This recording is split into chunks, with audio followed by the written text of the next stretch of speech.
downstairs or previously? No, I've been following you for like 10 years or something. Oh, wow. How lovely. Have you ever reached out to me? In my head. Oh, okay. I have those conversations all the A time. lot of stuff. We've had great conversations. Oh, bosom friends. Yeah. I sent you a message last night. I was going to come back to meet you in person because I've been there before. I'm pre-Wattle Gum Homeschool watching you. Right. Do things. So you have an amazing resource. So. Oh, thank you. Yes. Okay, so what's your name, sir? I'm Catherine. Catherine. And your name? Carissa. Teresa? Carissa. Oh, Carissa. And Rachel. Hi, Rachel. And Jen? Kylie. Naya? Kylie. Kylie? Crystal. Crystal. Okay, so I have a bit of a hearing loss, so I'll probably have to come forward and say, what was that question again? But otherwise you'll be here. It's not too bad. So welcome to everyone. I'm really excited that you're joining me here today.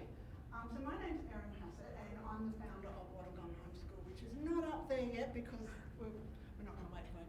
So this is my cute little mascot here to do today. But first and foremost, before I became a curriculum writer and creator, Wattle Homeschool is my mum, and I'm actually a mum of 10 children. So Yeah, absolutely. So I have been homeschooling for a long time.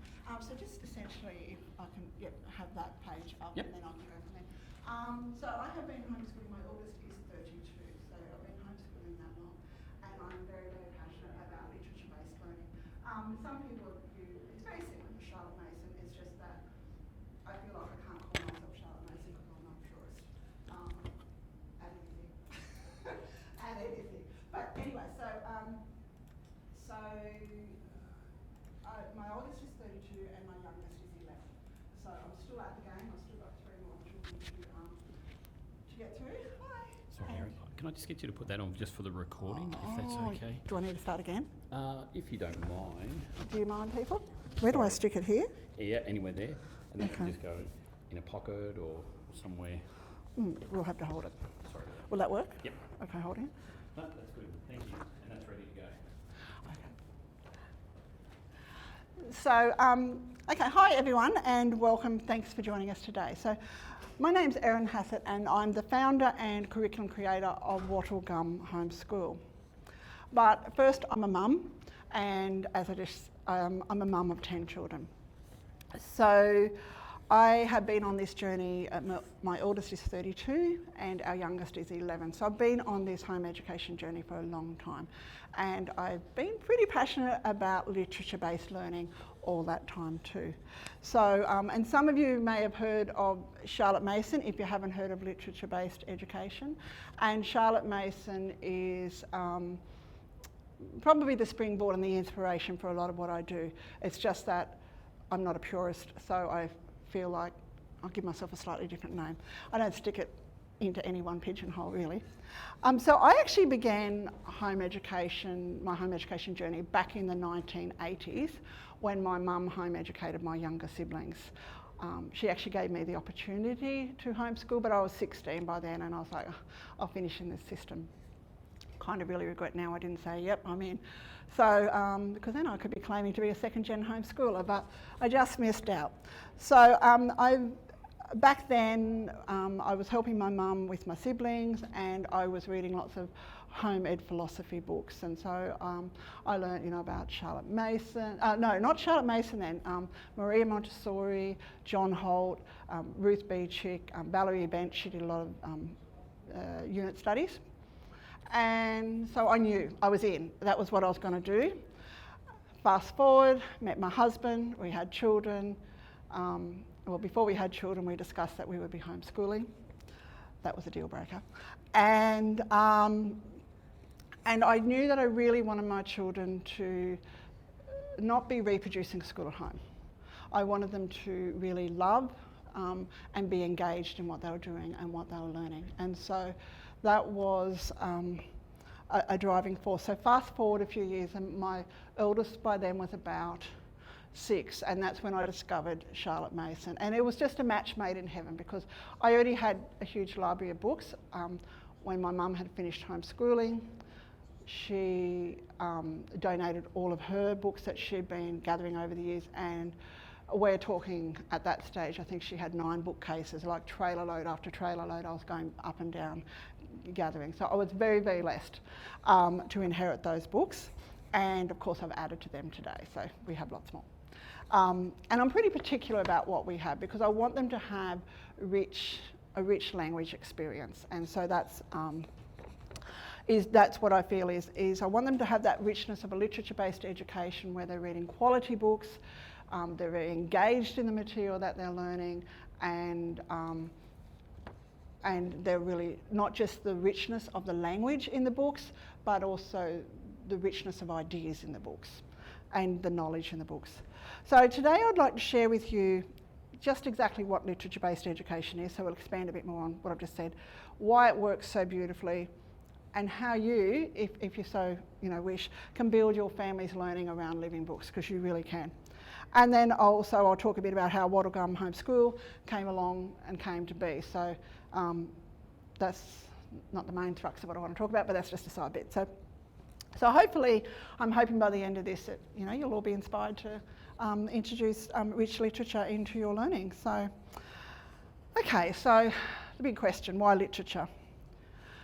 Because stories really shape us. What we learn, what we read, they really shape our ideas, they really talk to our hearts and to our minds and to our thoughts. And so that is, you can learn a list of dates and nothing wrong with doing that, but generally speaking for most people, unless there's a story interwoven behind as to why, they're not going to retain.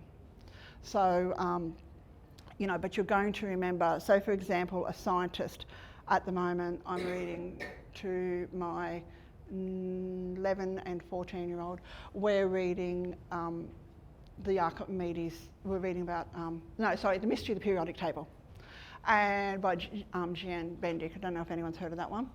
And we're reading The Mystery of the Periodic Table, how the periodic table came to be. So, and there's some pretty heavy scientific concepts in there. I actually have to admit sometimes I don't quite get it, but the kids get it, so that's great. And so we're learning about the history of it and what they learned and they built on, and then they made some breakthroughs and then they made some mistakes.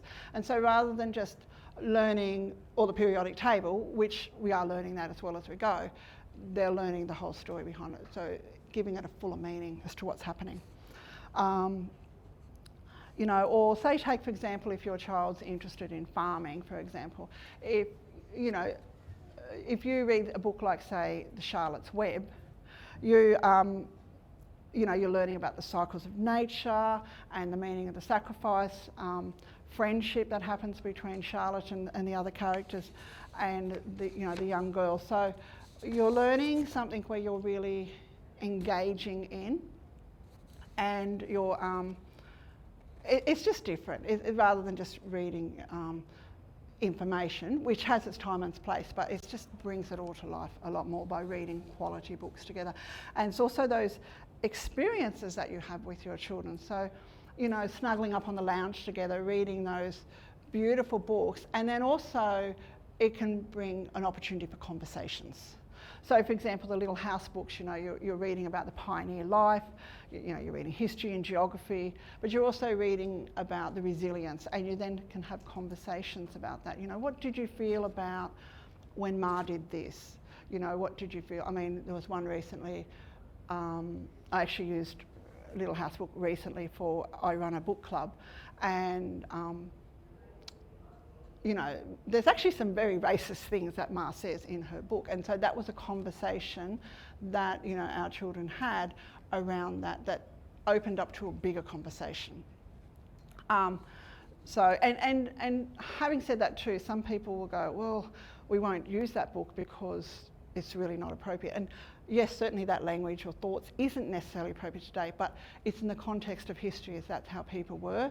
And so that opens up the conversation to a bigger story again. So, and really good books, that can inspire the wonder, curiosity. So let's learn more about this, or I really found that interesting, I want to know more.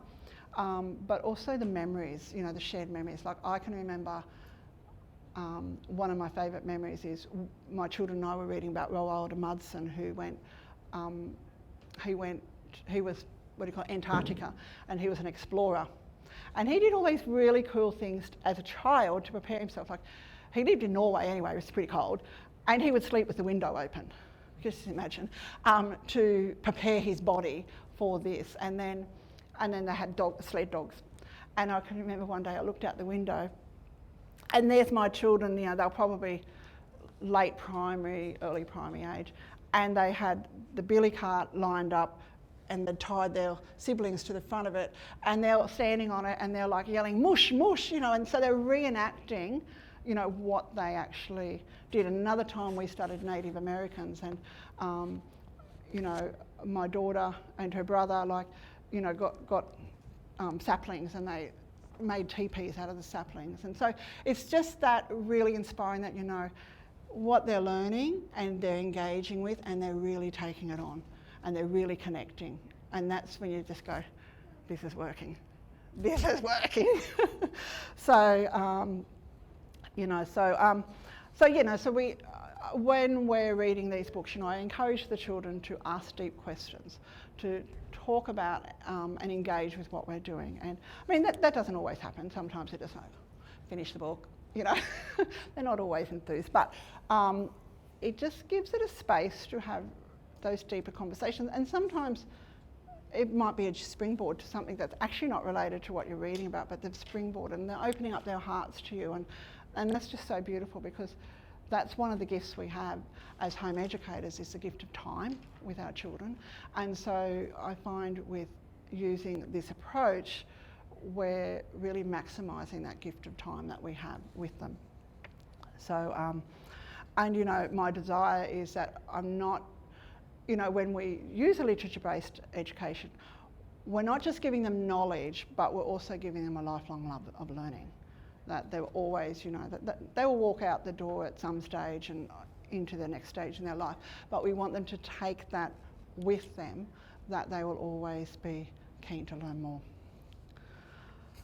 Okay, so exactly what is literature-based learning? So literature-based learning is not just about learning information, it's books that, I'll give you an example. So I ran back downstairs to get this. So this is one I've got on my table downstairs, and this is one that I actually have in Wattle Homeschool. But it's a really good, if you've got a book, this is for younger children, but quality picture books are perfect for older children and adults too. So this one is all about a turtle, but you know, look at the gorgeous illustrations. You know, that's something really important you look for. You're looking at the quality of the language and the information. So the information in there. So it's interwoven into a story. And it just makes it so engaging and so interesting, and the kids are mesmerised. And so that is what any living book education is a book that's a quality book that you can then use, not just about, it's just going to form them, you know, like we were talking about with, you know, any quality book is going to form their minds and their character. I'm always very particular at looking for books that have children with character, or perhaps they're overcoming obstacles. So they might not be the best behaved children, but they are striving to be better. So it's not behaviour that's, you know, not really what we want from our children, is not enhanced in the books that I would encourage my children to read, or anyone to read. I'd say, you know, look for books that are true and beautiful and, you know, going to inspire you to be better. And but you know, it may have things where they overcome challenges in that. So this is what we call living books anyway. So you'll hear that expression, and I probably subconsciously often change back and forth between, you know, quality books and living books, but that's essentially what a living book is, and it's a very popular term amongst homeschoolers. We'll say living books. So they're breathing life rather than just presenting you with dry facts. And also, you know, you might sort of say, well, how do I know what the living book is? You know, how do I know what, how do I know? And I guess it's really hard to give you an exact science. It's a bit like, I can give you a basic, but then it's a bit like, I can give you a basic cake recipe, but then you're going to sort of tweak it. So you'll develop a book sense. So you look for books that, you know, like I just showed you there. Now that one was a really easy one to see. You know, the pictures are gorgeous. You know, the writing. You pick that up and you go, yeah, this is a good one. This is worth keeping, worth borrowing. You know, but it just has a spark of something, just a little bit more. So when you're out and about in your op shop and you sort of pick up books and you read, or in the library and you read, and then you'll know after a while this is worth us reading and spending our time on. So talking on that note, I encourage, and even, you know, my Wattle Gum Homeschool parents, I encourage them, if possible, to borrow books. Don't rush out and spend a fortune. And I mean, obviously there's some books that you're just saying, I've just got to have, that's just beautiful. But, you know, use secondhand.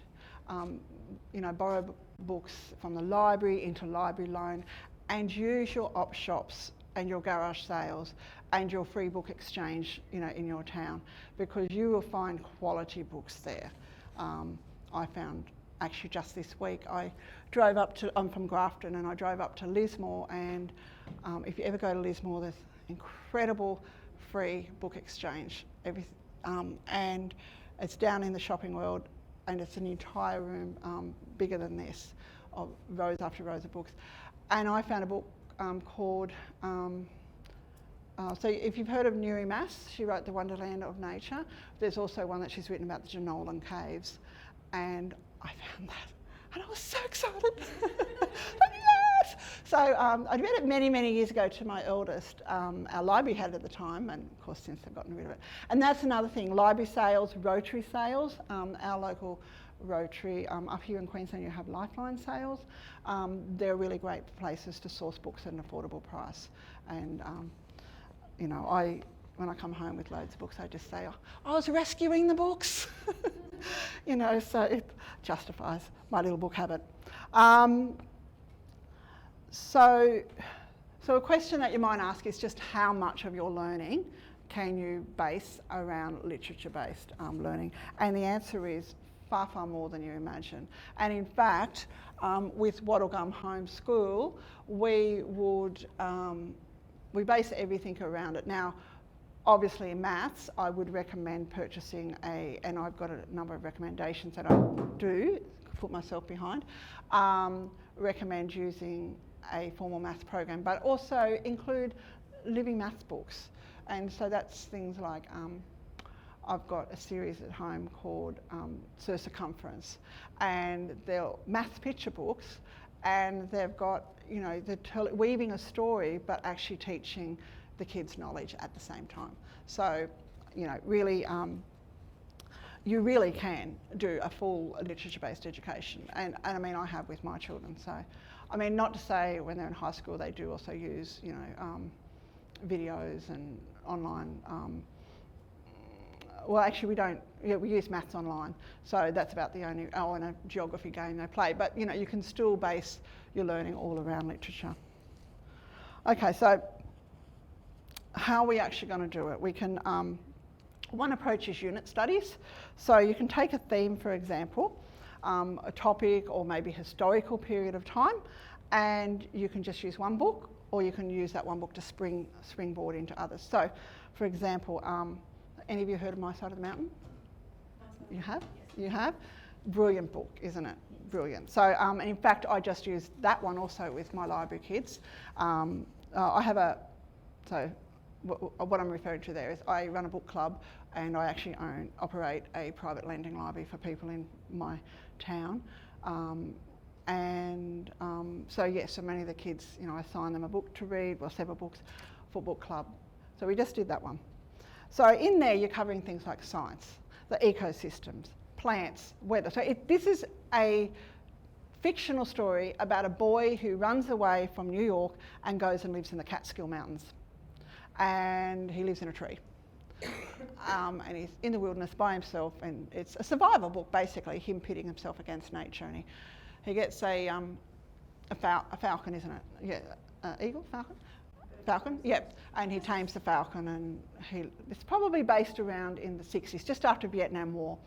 And so this boys living out there.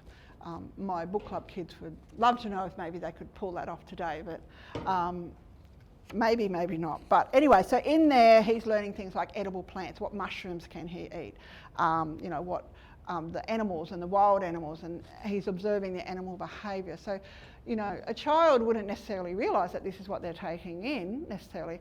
They think they're reading this terrifically engaging, interesting story about this child living in the wilderness who's run away from his New York apartment and said, there's too many family members here, I'm going off into the bush. Well, they don't call it bush over there, but you know, so you can also, you know, get out your maps and have the kids draw the Catskill Mountains and can see where's New York versus to where this boy's living.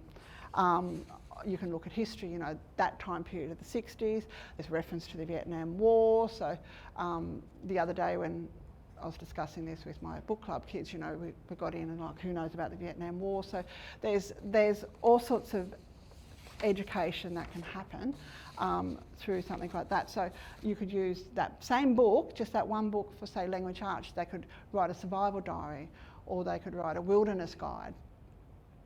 They can do art from it, you know, sketching books and trees, and certainly the falcon. You know, or you could look at, say, an Australian book. Any of you seen The Dog on the Tucker Box? So that's just, that can lead into a discussion of, you know, the pioneers, journeys, you know, doing maps, and, you know, you could then sort of enlarge it and talk about your family's journey. Where are they from? Where did they migrate from? So you can springboard off and do other things with these. So, okay, so I'm just checking my time. Good. So how are we going to do this, practically speaking, if you want to bring a literature-based education into your home, is read alouds, absolutely, daily read alouds, even with your oldest. I still read, you know, I've got a boy who turned 17 last week, I still read to him. And, you know, they're like I shared earlier, the memories that you have, they're with you, these beautiful memories. And also, as I shared earlier, the opportunity to have these deeper conversations. And in fact, on that note, you know, I've got younger and older children. I sometimes like to do something separate with my older teens than I do with my 11-year-old, because then they kind of feel like they're getting their mum time and they're not just having to all share it, they're having some special time. Because it's really easy sometimes with our teens, particularly our older teens, to say, well, you're independent, off you go. And yet we're missing that opportunity of having that time and conversations with them. So, so read aloud is definitely one. Notebooking or journaling is also, you know, we can get them and narrations. Projects, activities like, you know, cooking, say for example with Little House on the Prairie, you know, you could be cooking pioneer meals. Book clubs, definitely another popular one. You could do that as family, you don't have to round up all the local homeschooling kids. And let them choose, because I really find, particularly as the children get older, or it could be just some personalities, but when children are engaged in choosing what they're learning and what they're doing, then they're more likely to retain and be interested, rather than I'm just doing this because mum said I had to. You know, so you want them to be part of that story and part of their learning story of directing where they want to go. So, so I might just show you a little bit here.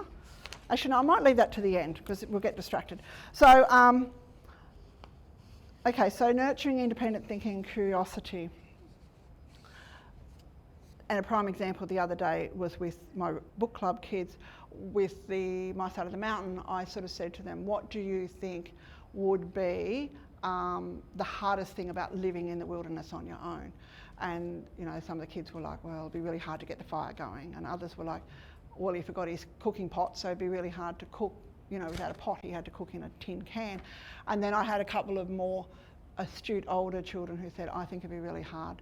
The loneliness would be really hard. And so, you know, they had a deeper level of thinking with that. So getting children to think beyond the surface and think of something bigger.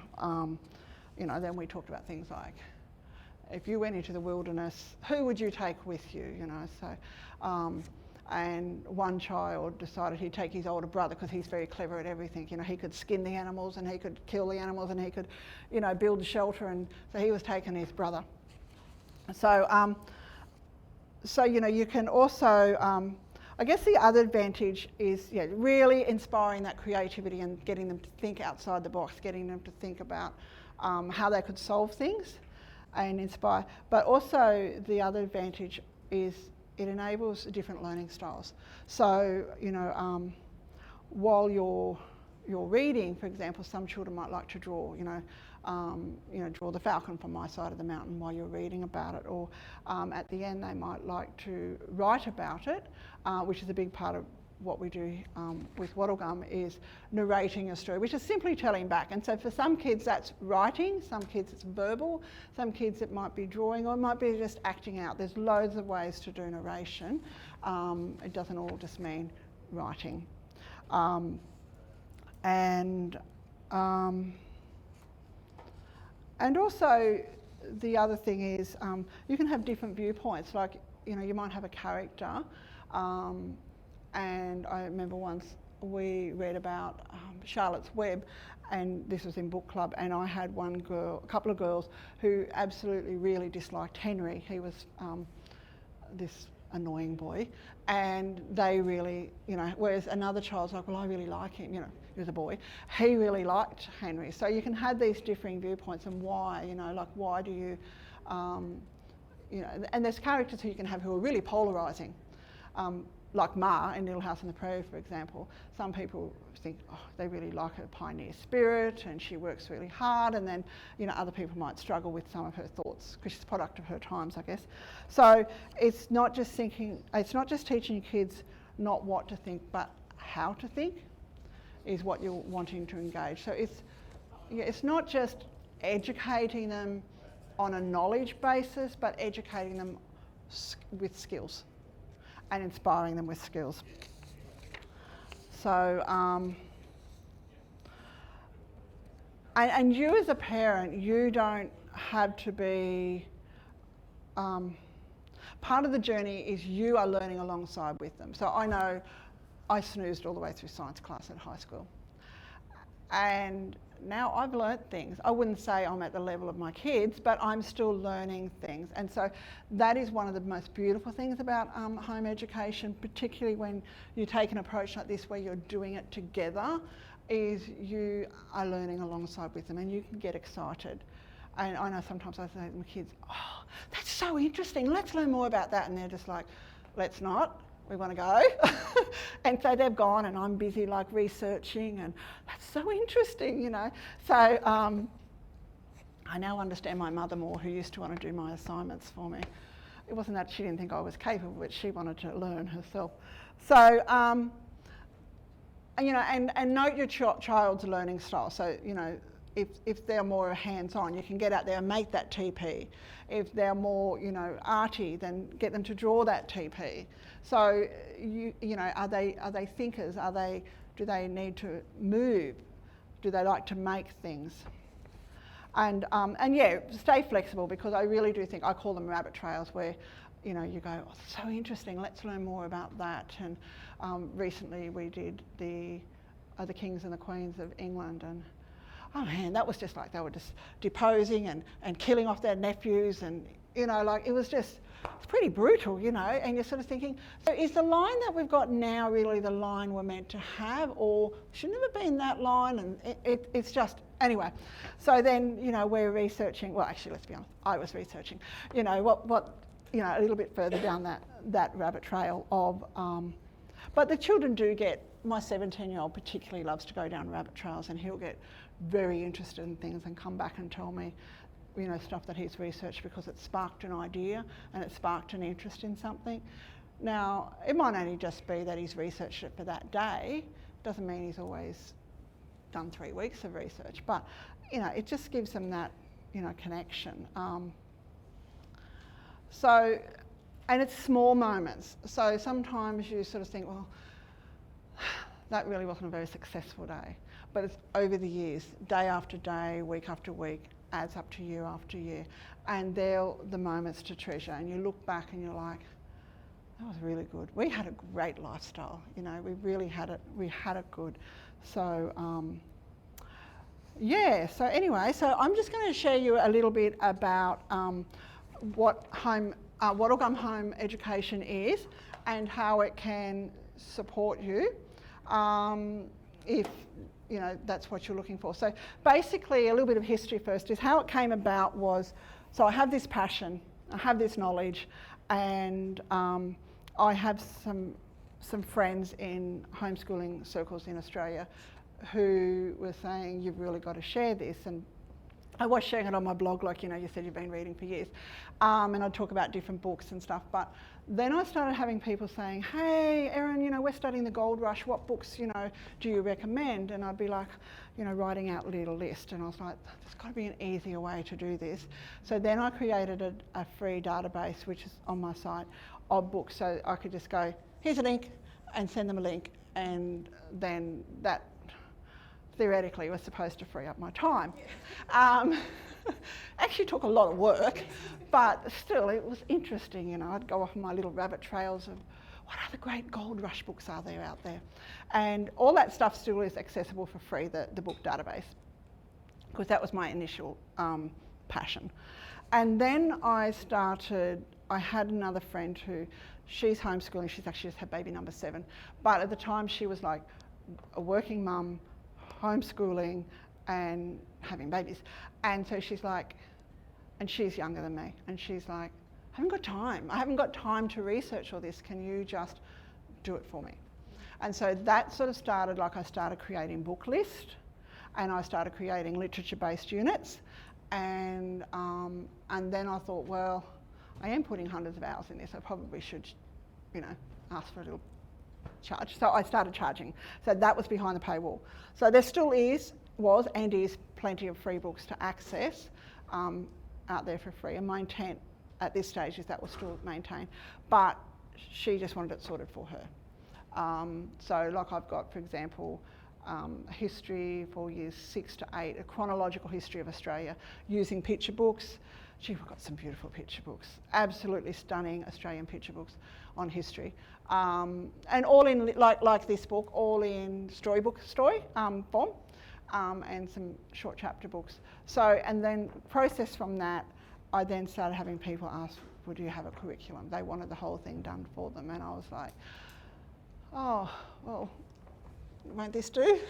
You know, and they wanted more. So that's how it sort of came about. And so now, just recently, because it's a bit confusing for people having the curriculum and having the book lists and the literature-based units, is I've combined them. So you just, you buy your year and you get them. So that's sort of what's happening. So that's sort of a little bit of a history of how it came to be. It's just basically me wanting to share my passion and knowledge for literature, and it grew from there. So yeah, so let's see, I'll just show you. So we've got here, this is our curriculum, and so as we said, access to carefully curated book list, units and supporting material. And at this stage, I have foundation to year 6. I actually just spoke to one of my cousins down there earlier today, and she's like, well, can you write year 9 for me for next year? So I think I'm going to have to get a move on with the high school. That is my plan, to do that.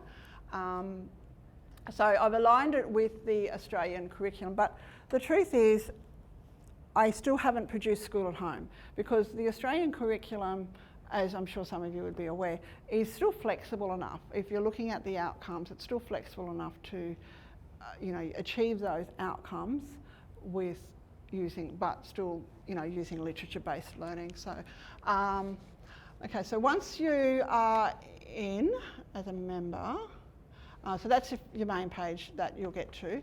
Once you sign up as a member, you come to this portal. So how old are people's children here? All high school. Sorry? They're all high school. High school. High school? 7. Yeah, I have a 7-year-old. 7-year-old or year 7? No, 7-year-old, yeah. Okay, thank goodness. Okay, sorry ladies, I'll have to get my skids on. So, so would that be year 1 or year 2? We're only just starting, so we're starting him at year 1. So Yeah, okay, we'll say year 2. So, okay, so this would be what you would get. You would sign up and you would get year 2. You'd get your starting, you get English, maths, science, you know, all the subjects. So we're just going to go and have a look at history because, you know, history's exciting. So you go here to this lesson. Might be better if I look here. And then, so this is my little owl. Downstairs I've got, this is a little owl that a local girl crocheted for me, a 14-year-old girl in my writing group. And he's so gorgeous. But he needs a name. He's looking very forlorn without a name. So, so with the, we have, you know, what we're covering, the curriculum focus, balanced approach. So basically it's going to be encouraging them to question and think. Reading, and so there's going to be a recommended number of books to read, recording what they've done, and activities. So let's have a step by step here. So let's have a look at, probably easy if I look here, hey. So you've got history, reading and exploration. So I've laid it out for people what to do for, you know, so in year 2 you're going to be doing a history book list, family photos, First Nation storybooks. So it's laid out there. Then step 4, I have your yearly scope and sequence. And then see there you've got suggested activities in that column there and the books. So now I've taken a little bit of a departure with some of the years because I know they're not doing ancient Israel and Mesopotamia in the national curriculum. However, year 1 does local history and year 2 does local history, and there's only so much you can do. So, you know, I'm like, and this is a perfect age for kids to love, you know, things like Vikings and ancient Egypt, and so we're getting into it. So we've added on essentially. And then step 5 with most of my books, this is a book list, and these are resources of what to do, ancient Israel, Mesopotamia, ancient Egypt and so forth. So I picked books, we'll just scroll down here, you'll see I picked books that, and I've got it all in this, you know, pretty, because I like pretty. So, and that kind of means more to me than just names, I like to have the pictures. So yeah, so that's just an example, is in year 2. Of what I have. So yeah, so like I said, it's just all the different years up to year 6, so sorry ladies, and then it's all the subjects. And so it's all around literature-based learning. Okay, so that's sort of the plan. So, and also I really encourage parents that, you know, if you don't have that particular book that I've talked about, I don't want you to go and break the bank and buy that particular book. Like a lot of the books I've picked that the local library will have. And if they don't have that, so if you can't find that particular astronomy book, then that's okay, go and find another one, the best astronomy book you can find that your library's got. I have found occasionally also, if you're looking for a book that you can't find at a bookshop or a secondhand shop, sometimes people actually read them on YouTube. Oh really, YouTube? Yes, I found quite a few books that have been read aloud on YouTube with them looking through the book, so that is an option for some books also. Yeah, that's a really good one. No, that's a good one. I need to use that more myself. So they're probably breaking copyright laws, but... Thriftbooks.com, I know that's American. Sorry? The Thrift Books. Yep, Thrift Books is good. Booko.com.au. Yeah, I was going to say Booko. So what Booko does is it will compare like Thrift Books and Amazon and all those different sites of where to buy them. Do any of you ladies live near Toowoomba? No? Okay. Because there's a lady who's got a lending library at Toowoomba as well. So if you're in your local area... She's moved there. Yes, You know her? I know, yes. Oh, really? She's got a flower farm, doesn't she now? Feels like it starts with an L. But yeah. Mum So where do you live? I'm up here at Gold Coast Centre. Gold Coast, okay. Yeah. Yes, she's Or start a lending library yourself, ladies, if you've got lots of books. You know, I'd love to see more lending libraries in Australia. So at this stage, I only know of 3. There's one in the Hunter Valley, isn't there? Is that the one? Well, so there's the lady at Toowoomba, and then there's myself in the Clarence Valley near Grafton. There was a lady in the Hunter Valley, but she's put a hold on hers for a while. you know, like we do have to do things like raise our families. And then there's a lady down in Geelong, around that area, down in Victoria. So there's a site called Biblio Guides. And if you go to Biblio Guides and then resources, it's got lending libraries there. And you'll have to choose Australia. So America have got tons, Yes. but yeah, so I'm on a Facebook group with a lot of those, close Facebook group with a lot of those ladies who give me lots of inspiration and stories. So anyway, so basically, hopefully, I've sort of convinced you that, enthused you that, you know, education, literature-based education is really important. So do we have any other questions? So is it with, so I'm really nervous about teaching English because Right. with maths, right or wrong, Yep. do hands-on things, it seems really simple, but with English there's a whole ton of things. Right. You know, reading comprehension and reading and report writing and all those different types of writing. Do you have things that they can take from like field learning, sort of history? Do you have sort of like... Okay, so we'll go to English, and I'll show you what I've got for English. So essentially English,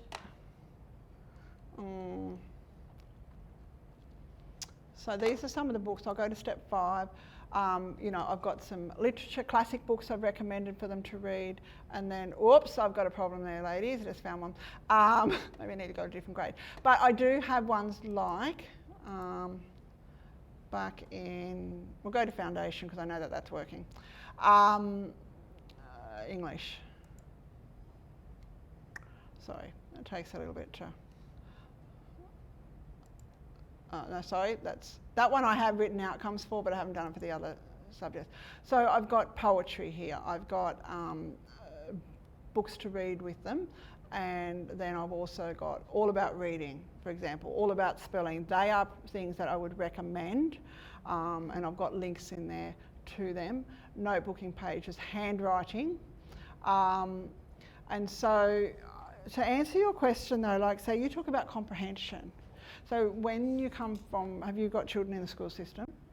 We do, yeah, he's going in, yeah, we do homeschooling this next. Like, Okay, so when you come from school, they use lots of worksheets to do things like comprehension, but really, they're not really needed because you can do it, because you're not dealing with 30 kids. You've got to remember how they structure a lot of their stuff is they're dealing with a lot of kids, but you can have a conversation. So what did you think? What did you think about when he sold that horse? And they're like, you know, or what was your funny part that you really loved in that story? Or what did you think of that character, you know, Henry? Like, and then they're saying it back to you, and you know that they've comprehended it. Now, you might want to do something like, say, vocabulary, where you might want to extend them on, gee, that was really a bit poorly written, wasn't it? What word do you think that they could have used? Or what word could have they used instead of that word to make a more of an impact or create a scarier, you know, more suspenseful moment? So a lot of these things we can do by conversation. Yeah. So that's why I'm so passionate about using rich literature, because they are learning so much. They're learning sentence structure, they're learning syntax, you know, the correct way. I mean, I have my kids, I used to have to say to my oldest one, shh, you can't be telling other kids that that's poor grammar, like, shh. You know, like, they learn so much by being exposed to quality literature. So, because my boy's a little reader, like he reads, Yep. and that's kind of why we're choosing to homeschool, because he learns so much. Like he teaches me about science stuff, because he'll read an encyclopedia of science concepts and stuff. So your program, like what you have to offer, I think I'm trying to get my head around what everyone has to offer. Yep, There's yep. so much. So you have like the book list.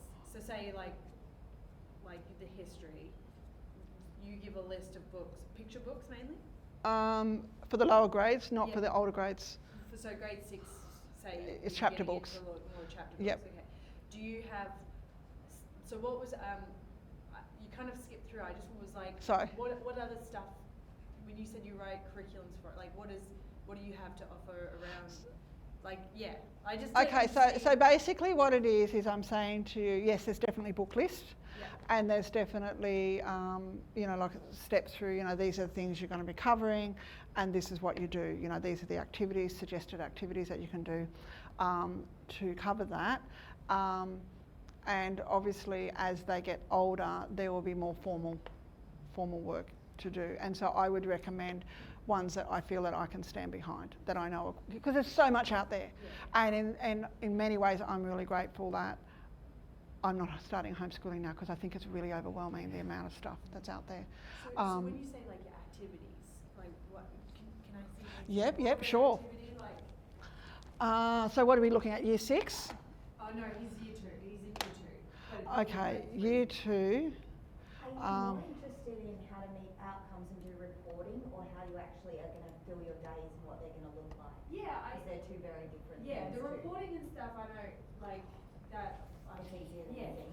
Yeah. Well, yeah, because I've actually went as a trained teacher, like a private school teacher. So I've got all that. I think I'm just like, how to fill my day, really. Like, well, not just necessarily fill my day, because I think that How it's it going to will be look a lot in of a things. daily normal homeschooling Yeah, setting. maths. I feel like I can set an hour, and we can sit down, and you get the tokens out like that. I feel like I can. You get an hour out of your child, I'm impressed. Sorry. I think we did all our maths down at the beach. Well, even if that's the case, you take it out. Yeah. It's a right or wrong answer, but Yeah. with like, you know, like he is. I don't know. There's just so many. Well, okay, so There's definitely Crystal. As a trained teacher as well, Yeah. leaving the school system and choosing to educate your child is a completely different thing. You've probably done 13 years of education yourself, plus your 4 years of education degree. You have to just be kind to yourself to de-school your own thinking. Yeah. Because I left the school system, my child did 1 year of prep, an independent school here, and I went, oh, I'm going to use this curriculum, I'm going to do that and that and that. And the greatest advice given to me by a mother of about 8 kids was, don't just go out and buy everything, just sit with, you actually have to spend time just getting to know your child, getting them, if they've already been in the school system, getting them out of, oh, it's morning tea, bing, you know, even, and if you've been teaching in that too, you have to maybe get yourself out of that as well. Because we walk into educating our kids, and I truly, as an academic, wanted to run my home educating, I didn't even call it homeschool, because I just needed to even change my language, home educating, to create an environment that was, I got to know my children. And so this kind of approach is where you immerse yourself in these quality books. It doesn't look like school. If you try and replicate school at home, it actually doesn't work. You Yeah, might I'm not- stay I on don't- something for 3 I'm not weeks. trying to or replicate 3 school. minutes. Yeah. I'm not Just trying to trying to replicate visualise what school. it's going to look like. Yeah. But I think I'm trying, especially with like, I can see, so like, say if we're gonna plant some beans and talk about how like plants will grow and stuff, and he wants to write write report writing and stuff. So how I think I want to integrate it. I want to integrate in one, but it's just absolutely you can. I don't want to miss anything either. So it's Okay. like I just like the book list is great because he's so, I don't even know what. Well, I think just don't I know. think the change in your mindset is very true. Yeah. But to give yourself that confidence is what you need to do is look at. Now, I wouldn't necessarily say this to all homeschooling parents, but because you're coming out of the system and you're a teacher, go and look at the outcomes, and then you say to yourself, okay. Now you can tick off those outcomes by using X, Y, and Z, like a set curriculum or like a workbook or a textbook, etc. But you can also reach those outcomes by doing things like poetry, having a weekly poetry session with your children, having oral narrations or getting them to draw and label. So you can still do that, it's just in a far gentler way. So you're still achieving the outcomes, because that will give you the security to feel. That will give you the security to feel that you're achieving, but it's just, so you've still got a structure there, but it does look very different. Yeah, okay. you know. Because say poetry writing or reading, you Yep. read the poetry. Yep. How would you teach the For different first types grade, of poetry? you could. And you Just read. My children have, I've done this for 12 years now, so not quite as long as you, but my son's about to finish, he's almost 18. And they love poetry because I never made them dissect it Yes, into absolutely. some kind of, you've We got to don't- do it for your HSC and you've got to pull apart this and analyse that. And he's Yeah. got dyslexia, right? But but we just read it for the joy of it and the love of it, and so they enjoy that experience, Yeah. and they really delve into that. Because you're not reporting I'm back trying to like to figure out how do I parents teach and Yes, every all the measurables. totally get it. You don't need to Totally do that. get it. You're their parent. You see day to day their progress and their passion and what they understand. You don't need to Yeah. necessarily It relate seems- everything to things and go, oh, but they might have because it missed seems this. cheating They'll to just absorb it. go to the library and have him read books but he learns so much out of that, and that feels like cheating to say It's not that's cheating. like, you know. You're lucky because I've got one that is a reader and one that is everything has to be hands on. So he's pulling apart engines and ripping things apart to see the internal things. He's now an apprentice, just started an apprenticeship as a crane technician. Oh, beautiful. So, but he's been doing that from day one. He was flipping boats on Marketplace at 13 and making thousands of dollars a week because he's self-taught these sort of things. And So you that's provide the trust. tools and the space and the patience and the encouragement. And I didn't need to measure it to see how well. I didn't need to test him on engine parts because I don't know them. I could see the results. So you start to trust that the Yeah. learning is a lifelong thing. It's a passion-driven It happens so thing. naturally. You got to trust Yes. so much. So just happens breathe in those day-to-day. first 6 Because that's months and let it happen. And that's why I'm going down this route, because I have no problems with the system. I feel like some people, like We going into homeschool by this choice world, too. I No like- issues at school. he has just been wanted better. great. He is social. Like I wish that he was getting bullied, because then I feel like a reason to take him out. Whereas he's thriving, but I've seen how well he can, like. So much happens in natural Yeah, learning. but I'm a big advocate, not for unschooling so much, but just for natural learning. Because so much happens in the day to day. The things that they're interested in, well, you just pick it up and follow it a little bit. Like you've got to trust your kids. And every book they to be read, able which to is learn. why this sort of Yeah. thing is fantastic. Every book they read gives them new ideas and possibilities and rabbit holes to explore and characters to relate to. Yes. And I always compare the school curriculum, the Australian curriculum, and being at school is like you've got this giant library and you're restricted to one aisle which says Australian curriculum. We're homeschoolers. We've got the whole library. We can pick bits from here. We can cherry pick, and you're going to miss things. You're going to miss big chunks of things. You can't teach them everything. What you can teach them is skills. What you can teach them is You can teach them how inquisitiveness. to learn. Get out of the way and let him pull apart so that at 13 he's How to selling ask things online. questions and be inquisitive. How to Yeah. research and how to So- learn. is and- what I and- think teaching. I've already played, because And when you look at the curriculum, they say all that, Yeah. you know, but they don't,